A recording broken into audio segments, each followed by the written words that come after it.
talk. They can't handle a letter. They got them all. And we tell them they're taking a letter. Okay. Those are some of the groups who have a high incidence. And you mentioned homeless. Yes. The homeless population. What about the flip side of the person? The person that, I'll say, one, talks too much.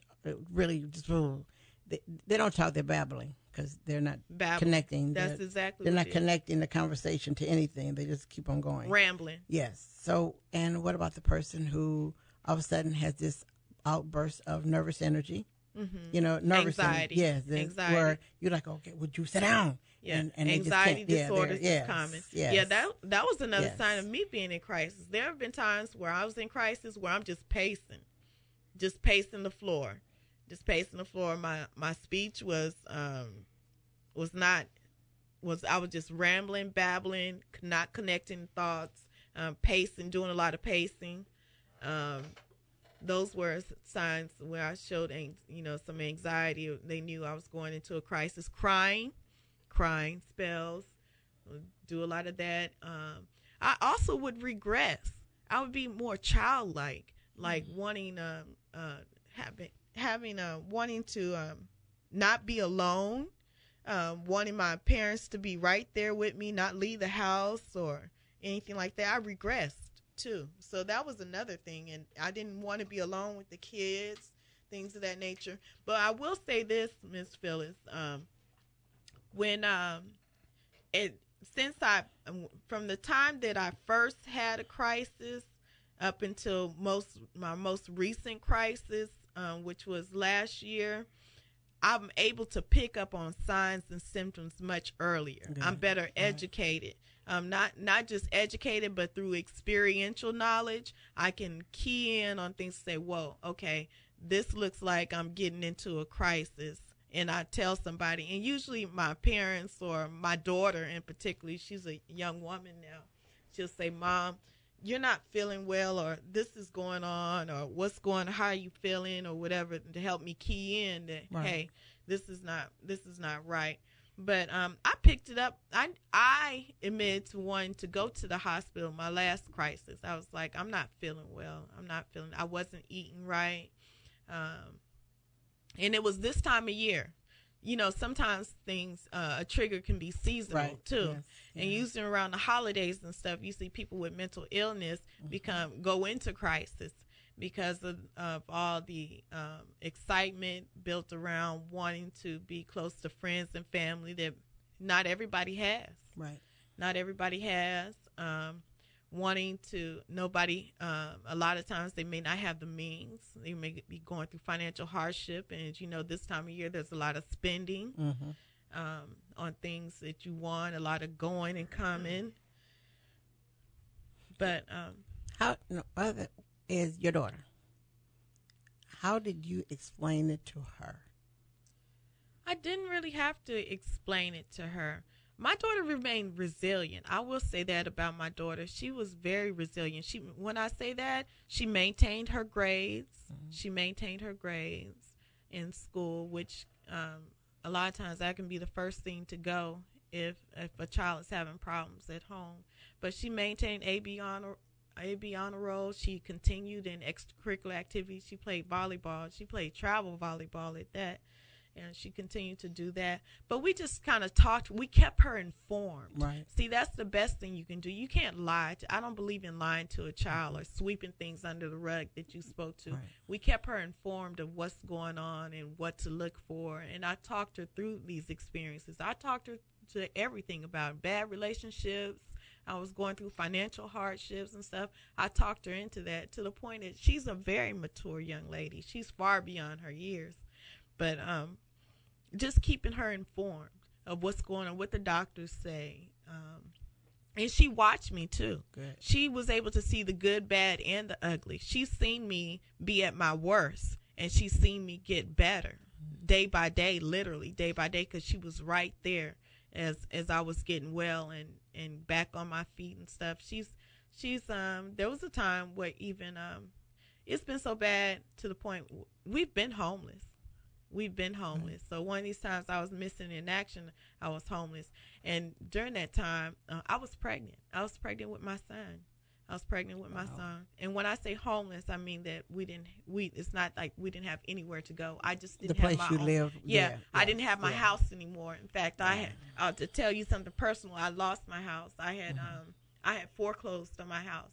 That was part of my economic hardship. And once I had foreclosed on my house, I had nowhere else to go, so I had to go to my parents' house. And people need to understand with the word homeless. The homeless has two definitions to it. It sounds weird. It's one word, yes, but it has two definitions to it. One, homeless is you have no home of yours or nobody else's, and you are living on the streets. That's homeless. But the government also states that homeless is if you, basically it says a child, because it's more, schools deal with it more from children than adults. But if you're living in a home that is not yours, including your parents' house, you are considered homeless because the house that you live in is not yours, it's theirs. Now, if you've never left your parents' house, you're not homeless because that's your house. But if you've left your parents' house and you end up returning to your parents' house because you have no means of living on your own, then you are homeless. So remember that. When someone tells you that they're homeless, it doesn't mean that they're pushing an HEB buggy on the street and sleeping on a bridge or whatever. They can, in fact, be living with a relative or a friend, which still constitutes them as homeless. I just wanted to say that so people remember homeless, unfortunately, has two definitions.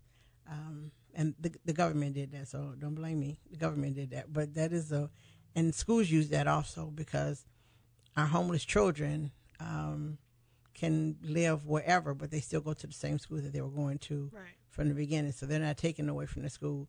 So there's a bus that picks them up from wherever they live and takes them to the same school they were at. So I just wanted to say that before people go, oh my gosh, she was homeless on the street. No.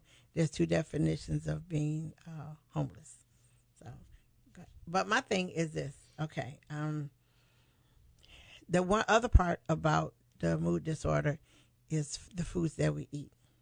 We eat a lot of GMOs, which are genetically modified foods we eat. We eat a lot of that. We eat processed meat, to which we should not. Right. I hate to tell y'all, but your hot dogs are processed. Anyway, yeah. But we should not eat processed meats. And like I said, most of us do every darn day because it's a habit. It's easy to make a sandwich than it is to cook food, but you can eat a sandwich and it doesn't have to be processed meats. And we eat a lot of unnecessary foods. When I'm saying about unnecessary foods, we eat too much junk. I have some coworkers at work, and every morning, kids come to school, and what do they have? A bag of donuts. They got donuts and orange juice. Both are negative. Orange juice has too much sugar in it, so why are you drinking orange juice? I don't know. You look at the sugar content, oh my God, they're drinking sugar with orange in there. And then you're eating donuts. Excuse me, but you're giving your kid a double crash time because in the afternoon, they're going to go into crash mode. But also, you're not giving their bodies anything to feed off of. Nutrients. Yeah, there's nothing. They get juice. Okay, that's sugar. Donuts. Don't go through the fact that donuts are made with milk and all that. We're not going through that. But you're giving your kids all processed food, which chemically imbalances their brains for that point of time because it's the only thing in their system. The first thing in your system should never be junk. That's number one, because breakfast is, and we'll say it again, the most important meal of the day. Why? Because it starts your day off. So when you start your day off with junk, you're giving your body and your brain just that junk. It has nothing to grow into. Now, I'll admit, yes, children do need certain amounts of fat, but it doesn't have to be donuts. So a lot of illnesses that we have today, a lot of things we have today, is not because they just popped up in your head. Some of it's genetic, yes, but some of it is because, like I said, if you go back into your life, if you have any issues, mental or some of the physical ones, go back and see how much of junk did you eat, how much that you just ate, how much did you eat, and you'll find out that a lot of what you ate, like fried bologna sandwiches. Man, I was like expert on fried bologna sandwiches. I was like the expert, yes, I can do this. Till I realized this wasn't good. Not that I suffered any illnesses. I probably destroyed something. But what I'm saying is I was like the expert, like, cool. thought they were life, and now I found out in years later it wasn't life. I was actually destroying my life by doing this. But we need to remember that sometimes what we eat, because when people tell you you are what you eat, you actually are what you eat. You know, you see people who look older than they are, and you go, my God, what did you do to yourself? Well, guess what? 10 to 1, they ate. I said they ingested things that their body did not need. And your body said, hey, we don't need this. You keep giving it to us. This is what we're going to do to you. And it does. So sometimes it does affect your mentality as far as disorders. Kids with ADD will tell them parents they can have natural sugar, not the artificial sugar. Right. And what do they get? Artificial sugar. Because what do they drink in the morning? Some milk and cereal. Yeah. Either are good for you? No. The milk isn't good for you, and neither is the cereal. So, you know, we're telling you this, but you're doing that. So we need to take care of our bodies. Not to say if you take care of your body, you're not going to have any mental disorders. That's not it. But I bet you will make you feel a lot better. And some of the crises we have, because your body goes into crisis too. We need to remember that. Your body can go into crisis mode and you're not in crisis. Is you're every day walking around and you're cool every day, but your body's in crisis mode. Well, it eventually will let your brain know we're having a crisis down here, and now you are, and it comes out. But sometimes it's just all wrong. And your body will let you know if you're not eating right. Your body tells you. We might not listen. There is a link. there is a link between mental illness and chronic illness, such as obesity, cancer, high blood pressure, heart disease, and things of those natures. Mental illness can put you at a higher risk of getting one of those type of or getting a chronic illness, as well as if you have a chronic illness, you're more it's more susceptible to getting having mental illness, such as depression. You know, I live a busy lifestyle. Or suicidal. Yeah, I live a busy lifestyle, and a lot of us do. A whole bunch of us do. But some of us have the natural color. We have the awareness to we'll crash on one day. We'll do one day. Not that we crash in that day. We're just not doing nothing. We're not doing anything. Nothing at all. The public will assume something's wrong with you. There are days when I've stayed in my house all day and not answered my phone. Next day I answer the phone. What was wrong with you? Were you sick? No.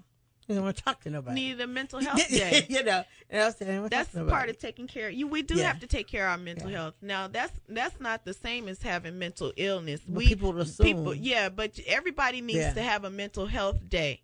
A mental health day. Some companies have even allotted so many days. Some of the bigger companies have allotted some days where you take mental health days. But everybody needs to take a mental health break. Do something relaxing, stress-free. For some people, it's sleeping, listening to easy music. I know those are things I enjoy. Taking a nap. I love jazz. I love being in water, or any type of exercise. Those are things that I do. Maybe talking to a friend I haven't talked to in a long time, going for a walk, all those type of things. Everybody needs a mental health day. It's just that since I have been diagnosed with a mental health disorder, I just do it more often. I do it throughout the day.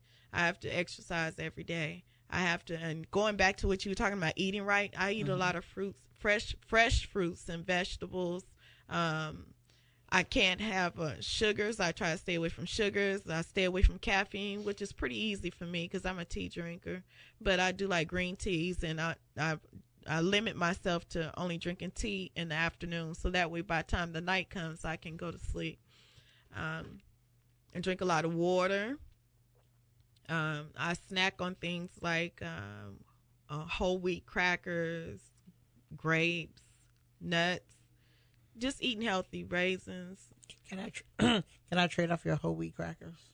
Because wheat is sugar. Yes, okay. It is. I just want to say it is, but I'm not a big. I don't eat a lot of bread. But you can do whole grain crackers. I may fix a sandwich, but I don't have to have like bread with my meals. A lot of people eat bread with their meals, so that's how I get some type of wheat in. Is I'll eat a cracker or something, but usually I love making fresh sandwiches. And I put lettuce and tomatoes on it, whole wheat bread, Get my deli meat. No fried bologna? No fried No salami? bologna. I don't like, if I got to fry it, it won't be cooked. I'm just saying. I don't fry nothing. No bologna? Now, I do like chicken. Oh, that's the other thing. As far as meats, I don't eat red meat. I eat like chicken and fish. Chicken and fish and turkey. Like, I love turkey spaghetti. That's a favorite. Turkey spaghetti, yes. Instead of ground meat, I use turkey. Ground turkey, and it's cheaper too. It's cheaper. A lot of people say that eating healthy is expensive. It's not. You have to plan your meals. You have to plan your meals. You might have to go to the store more often because things will, preservatives. Yeah. The non-preservatives. Right. Right. You might have to go to the store a little more often because you want to get fresh foods and stuff. But it's really not that expensive to eat healthy. It's not. We make up that excuse that it's expensive because you still want to get the stuff that's on the shelf instead of Googling a recipe and say this is what I need. These are the herbs or these are the seasonings I need to cook these produce that we now see. Some of the things are more expensive. I'll put it this way. Okay. Yes, I drink water. I only drink 2 kinds of water. That's it. The pH balance has to be 7 or higher. Mm-hmm. So if you want water with a pH balance of 7 or higher, it's going to cost more money because I can't buy $1 bottle of water. Right. It's not sold. Not of the 2 waters I drink, this not sold. There's no way you're going to get it for $1 unless it's a magic sale and you snatch it off. So eating healthy is not expensive, but it does cost slightly more. And it only costs slightly more because of demand by the public. Because, when there's a big demand for something, the prices trickle up a little bit. Only because it's a high demand. If it was a low demand, oh man, it wouldn't cost nothing at all. So eating healthy is not more, it's not going to be twice as more expensive. But I'll say some of the expense will be higher. Some, not all. Because if you're going to eat fruits and vegetables, you're good. But you got to be careful because certain fruits are full of Well, it might mean that we can't buy a lot of Coaches, MK, or Air Jordans or any of that kind of stuff. Yes. You have to prioritize what we put in our body for longevity. We don't think about longevity. We want instant gratification. Yeah. Instant gratification. That's a whole nother topic. We won't even go there. Yeah. But when it comes to your health, there's other areas of your life you got to look at. Okay, I can't be going on these shopping sprees. It's more important for me to eat healthy than to have that dress or have that purse or have that piece of music equipment or something like that. Because men and women alike spend a lot of money. Or maybe I'll do my own nails so that I can buy my pH water. Yes. Yeah. Because we do need to make some readjustments in the way we do things because, like I said, we're a now society. And what I mean by now society, we want it right now, right this minute, right there. Right. Rather than cooking healthy, we'd rather go eat some fast food. But as far as our health, we put delays on our health. We put we put delays on other people's health. And what I mean by other people's health is I'm as much responsible for you as I am for me. If I see you having a crisis, I should say something. I should either say something or do something. I got 2 choices. Because I can do something, which would do something would be to stay with you to figure out what's going on. It would be, because if I stay with you, you're going to eventually say something to me because you're in a crisis and I'm here. So we've got to communicate. So we've got to do, instead of being now all the time, sometimes we need to step back and say, okay, you know what? I need to talk to her. I need to say something to him. It might not jar anything in them, but it might later. Because, sometimes people talk to you all day long and you won't get, you hear it, but you didn't get it. And you go home and you sit down and go, yeah, that's right. That was right. I should have. Oh, yeah, they were trying to tell me something. And you catch it then. So as far as the mental disorders and mood swings and all these other things, sometimes we need to just step back and pay attention to the person. Yes. And realize what's going on. And before we close, what I want to know is, since this is the month that we're supposed to be talking about mood disorders and domestic violence too. Yes, I'm saying. Yeah, can I say a couple of things about domestic violence? Because I mentioned that I went through domestic violence. I mean, so bad. I'll briefly tell you that I had a guy that I was dating. His mother pulled a gun on me and him. That was about the worst event that had happened to me. I know you're like, oh my gosh, not Tanya, not but the mother. But just the mother. Just to tell you a couple of dysfunctional relationships I was in, and these were people who were functioning, but every day, and professionals, yeah, but just had an issue with substance abuse. Had issues at home, would you say skeletons in the closet. But yeah, domestic violence, as you can see in local news, is something that's very prevalent. And again, back to that, we're riding around with these DV tags and we're collecting checks and stuff, but nobody wants to have the conversation about, okay, you're disabled, but we can't see it, but we know it's there. Mm-hmm. But we need to continue to have these discussions instead of waiting for something to happen. A friend gets sick and we not know it, or somebody gets killed or hurt, or we just need to continue to talk about these things, because it could be anyone. It could be the pastor, it could be a friend, it could be a coworker. So you mean it could be Joe right here? It could be Joe. It could be Miss Phyllis. It could be me again. God forbid. But one thing too that I don't want to leave without saying, as I've matured and as I've matured spiritually, it's helped me to put these things in order. It's only by the grace of God that I'm here today. I will say that it's only by the grace of God that I am here today. So that has allowed me to make better choices as far as being single, the people that I deal with in my circle. Because, like you said what you eat is who you are. But your circle of friends, mm-hmm. the people you choose to be around, they can encourage you or discourage you on who you need to be. So you have to be careful about that too. So my last thing before we wrap it up is, not last thing, but one of is, so pretty soon, okay, everybody knows I'll push people, and I do it. I'm not going to even apologize for it. I do. I just do. Some people call me a bully, but anyway, whatever. No, you're not a bully. You're a mentor. So for next time I hear from you, you're going to tell me the time, place, and date of where we can have a sit-down discussion, right? Okay. No, don't. I don't like. She said, yes. "Okay." Yes. Okay. Good. Yes. Juneteenth of last year. I did Suffering in Silence, mental health in the Black community. I did that, and it was a good turnout.